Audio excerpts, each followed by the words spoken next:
We began our program tonight by going to Kingsford Primary School in Auckland, where we asked students of a combined Year 5-6 class if they could leave their lunch on their desks.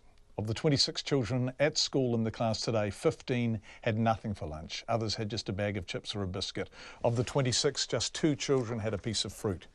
In contrast, we also visited a decile 10 school where of the 19 students in class today, all had lunch and all had eaten breakfast and nearly all had a piece of fruit.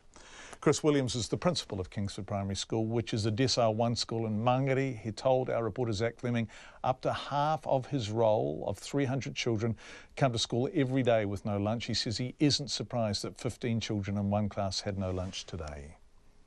No, that's normal, everyday, run-of-the-mill. That's same every day.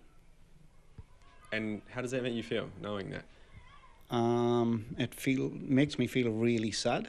That's my main feeling, disappointed that there's no support.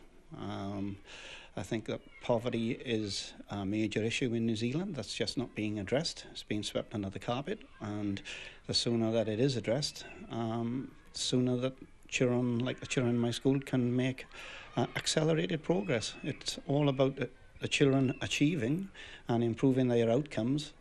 But if you're hungry, it's a major barrier, because when I'm hungry, I can't focus, and we are asking children to concentrate, and we're asking them to be involved in their learning, but when they're hungry, it's a barrier.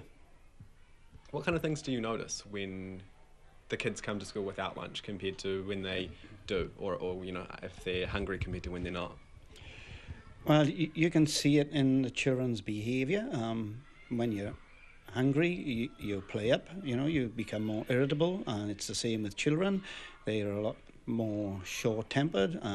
Squabbles can break out over virtually nothing, and they need to be the best that they can be. They've only got one shot at education, and we need to provide them with the best education possible, so that they can get out of the cycle, so that they can go to university and become the best person they can be. You said that not a lot is being done and you feel like it's being swept under the carpet. Are you talking politically there? I suppose it is a political statement, because at the end of the day, change can only come from the top, can only come from the government. Being a school alone is not going to be able to address all these issues. There are many charities out there that support, but I don't think that we should be beholden to charities. I think that it needs to be a whole government issue. What would you say it is? Is it a lack of will on the government's part? Lack of caring? What is it? I don't think that they really understand the depth of the issue. Have you been watching the political debates? Not necessarily. Right. So when Bill English announced, did you see he wanted to bring 100,000 kids out of poverty in 3 years? You saw that announcement? What did that mean to you? Do you believe him? I find it hard to believe, given that they've been in power for so long and so little's been done.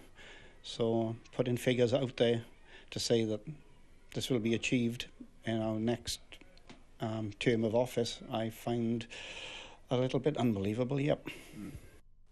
It's Chris Williams, the principal of Kingsford Primary School, talking to our reporter Zach Fleming. 26 children in that classroom, 15 arrived at school with nothing for lunch. Now, Kingsford is on the KidsCan waiting list. KidsCan feeds nearly 30,000 children at schools around the country every week, but there's a waiting list of 30 schools, more than 3,000 children, which at the moment it can't afford to feed, although it's trying to clear the waiting list as quickly as it can. Zach Fleming asked CEO Julie Chapman how big the problem is. We know from our numbers on average it's about 22% of a school roll that needs food. So when you extrapolate that out across the slightly over 1,000 decile 1 to 4 schools, it's about 52,000 children.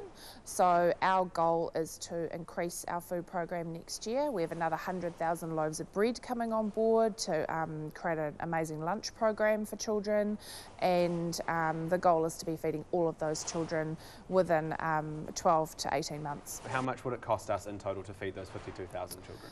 Yeah, so we think that it'll cost us, we could run a program that would give a range of nutritious items to children for about $4.5 million a year, and that includes sponsorship from corporate partners, in-kind sponsorship, and hopefully some more government funding.